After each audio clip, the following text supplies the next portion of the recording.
Semonera muri kuitaka muri Zimbabwe amai nemwana wavo. Mwana uyo ndiye ane 3 years akagarwa nemhepo achitaura kakuti aiwa ini ndakafira pakati ndinoda kuvigwa zvine chivanhu zvakasonongoka. Njengokubona kwenu balalele emakhaya umama lomntwana abahambayo besiza nguye phela umntwana olomoya okhuluma kuye usithi wona lambulala laselingiphosela emanzini alizange langcwaba kakahle.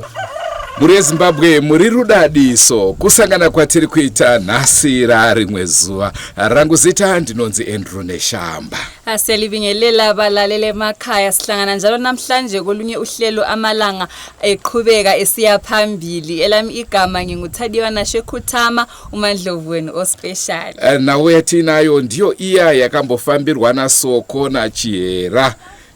Yatisvitsa munzvimbo ino yekwachivero kuti tiedze kuti tikwanise kuti mwana ari kutaura uya ane makore 3 ari kutaura kuti ndakapondwa ndikagozovigwa apa naizvozvo nauyo enge isati yapenderwa ndo yatakuda kuti tichienda nayo tichimhanyidzana nenguva dzechivanhu. Liqiniso balalele emakhaya indaba leyi lake layinikezwa ke nguSokostina loChihera. Indaba eyomntwana ole 3 years olomoya okhuluma kuye usithi ngabulawa ngasenjikelwa emanzini. Ngakho ke sithe sithatha indaba yangikhona ibingafikanga ekuthini iphethwe ibisele emoyeni. Ngakho ke sithe thina njengabe Drewmas Media sithathe sihambelayo phambili ifike lapho ephethela khona. Nyaya yemhepo iri kunetsa zvinhu zvakawanda mazuva ano zviri kungouya iri mhepo zvichibata anenge aripo chokwadi chiya chichizongobuda pachena. Liqiniso vazhinji vanoshora vanodhauta havatendi asi kana ukazoona mweya mhepo yotaura pamwana ne3 years madoubtful Thomas anofanira kunge apo. Madoubtful Thomas pakadaro anofanirwa kuva achibhiliva achibata kuti aiwa chokwadi chivanhu chedu chakakosha uye chinofanirwa kuchitevedzera. Naizvozvo muri Zimbabwe ndo chirongwa chatinacho muzuva ranhasi. Takuda kukupai kavanasoro jena utungamiri hwese hwemachivero vasangane nemi vange vachitiudza kuti urongwa hwapo pari zvino ndehupi. Yikho ke balaleli salinikeza ke abakhokheli balindawo abesichasisela ukuthi uhlelo osolukhona yiluphi kuhamba njani kuzahanjiswa kanjani ukuze indaba le ifike lapha ephethelwa khona. Enzo inini ningade kuti mugotaura nechindebele vanoramba vachitibvunza soko Chihera varipi inga takataura wani kuti pauwiri hwavo mumwe akaroorwa murume wake akati aiwa kwete handichada kuti mukadzi wangu anga ari kubasa mumwewo akawana greener pasture havachisiri kuDrewmas Media. Naizvozvo inga mabasa ese vanhu vanopinda vachibuda wani inga mandlovu aripo wani. Exactly. Masivanda masikere. Vaudze nendebele vasaramba vachitibvunza. Abalalele emakhaya uChihera loSokostina abaseko kuDrewmas Media. Omunye wabo waenda umngakhe wasesithi hayi nkosikazi okukusebenzela eDrewmas Media kuphelela lapha. Omunye ke wathola amadlelo angcono kulalayo wathola eDrewmas Media wasesithiya. Ngakho ke abasekho part of eDrewmas Media. Ende tinovashwira rombo rakanaka mupenyu hutsva tichiti aiwa basa mberi makashanda vasikana. Bhora mberi kwavari ikoko. Senguva dzese muri Zimbabwe tinokurudzira kusubscribe kuDrewmas Media. Drewmas Media taking you to another level. Muri Zimbabwe tiri kuno kwa Chingwere nechiitiko chemhuri kwa Soko kwa Meki. Saka tauya kuno kwa Chivero kune dzinza rinoona nezvechivanhu vari matibvu dzimba dzawo dzematibvu vari vana vanofana kuti vaone chivanhu chacho ichocho kunoti Chingwere Machekanyanga Gore Dema naChawasema ari maruma. Saka ana baba vedu vari pano kuti vagova vachimirira chiitiko ichocho vari vakuru vedu vedzimba dzese vari pano. Sezvo takataura pai kuti tichaenda kumusha ndifunga muchaudzwa nana baba kuti zvinofambiswa sei pakuzonoradzika mapfupa iyayo ekwameki kana chingatowanikwa achienda kuurungwe. Saka ndinoda kukumbira ana baba vangu vari pano vari baba vari ari Gotwe ari maruma ari Machekanyanga uyai musangane mutaure Zimbabwe yese izvinzwe kuti zvakamira zvakadai nemaererano echivanhu yekwachiveru kuti tinoita sei. Tinofanira kuti tiende ikoko tinoita basa iroro, tonopira vepasi vedu kuti zviri pasi kana zviri mumvura zvibude. Saka ndosaka tauya pano kuti vagoya zopetera zvinhu zvavo zvinotarisirwa pachivanhu kuti mhuri dzekwachiveru dzichisumuka kuenda musi wechishanu kuti vanoita basa iroro. Tinotenda chaizvo zvikuru. Ndikukumbira nababa vedu vauye pano kuzomirira vachizadzisa chirevo chanhasi. Ndini Evaristo Maruma. Tisu tinoita chivanhu chemachiveru, chiveru yese ndisu madzibaba. Nhau yemwana akashayika pari kubuda mwana ane 3 years vachiti ashaya. Ndofunga vabereki vake vauya namai vacho, ndofunga taita zvatanga takatarisira. Saka isisu chatamirira pano ndechekuti chivanhu ichi chiri kuda kuti munhu anonyungururwa mvura uyu tati isisu ngaizvirege kuitwa muna November, ngazviitwe izvozvizvi madhetsi iwanaya akafanana nekunge mwedzi usati wagara, kuti ndokuti tiite. Kana zvazopfuuro ipapa pamwedzi ukagara hatichakwanisina, hatina chivanhu chatinoita kana muri munyika yedu ine yachiveru. Ndo zvatakamirira chete, tamirira kuti zviitwe. Mutumbu uyu unonyururwa, tiende tinoonekwa paunoradzikwa kuhurungwe. Tiri kutotarisira kuti vanhu chatibatsira ngavauye, masea divers nevamwe vese vanokodzera ngavauye tibatsirane ipapo tiite kuti mutumbu uyu ubude uyu. Mwana ari kutaura ane makore 3 uyu asunungurwewo. Heyo mwenda mberi ndino vatiri kupa vana vachiveru changamirira. Muri vane vakuru pasi nekudenga. Pane chikadziko chaitika mukati menyika yenyu, chekamwana kane mukaka pamuno kari kutaura iko kuti ningi wangu akauraiwa, akapondwa, akagosungirirwa matombo, akakandwa mudziva. Zvino akandwa mudziva kudaro, ndo pakauya mweya pakamwanaka. Hamuzvionewo kuti zvakaoma here changamiri mukati menyika yenyu? Zvakabhaitika kupiko izvozvo kubvira imi muchiripo, kozotera vazukuru venyu vehudo havana kumbozviona, kozotera ivo nhasi ivo ana waswerwa nevana vake havana kumbozviona, kozotera vazukuru vawaswerwa ana baba vedu isusu havana kumbozviona. Nhasi Yesu zvamba zvati mwana ari kuyamwa, ndiwo taura kuti muri kuti uyo ngana wangu ari kupi, wakashayikwa sei, ari kupi? Nyamba akapondwa nevanhu.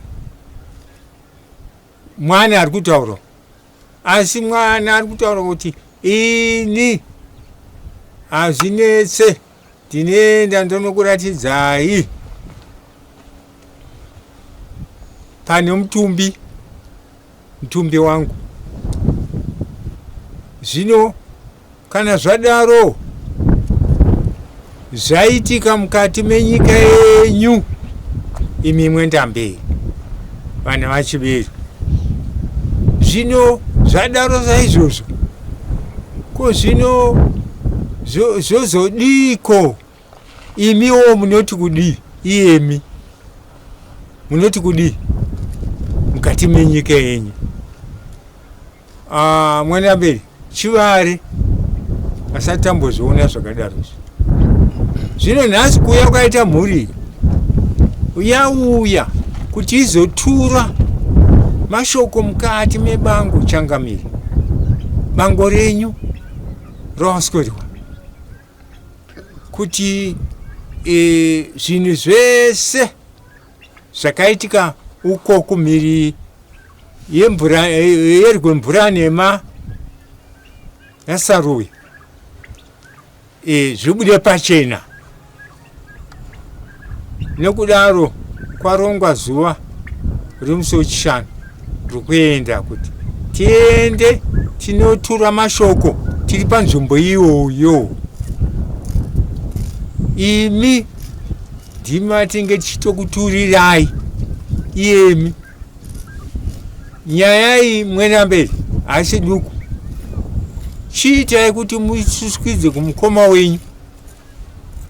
Vanasikana ivana nemhasvi, vanasenwa vese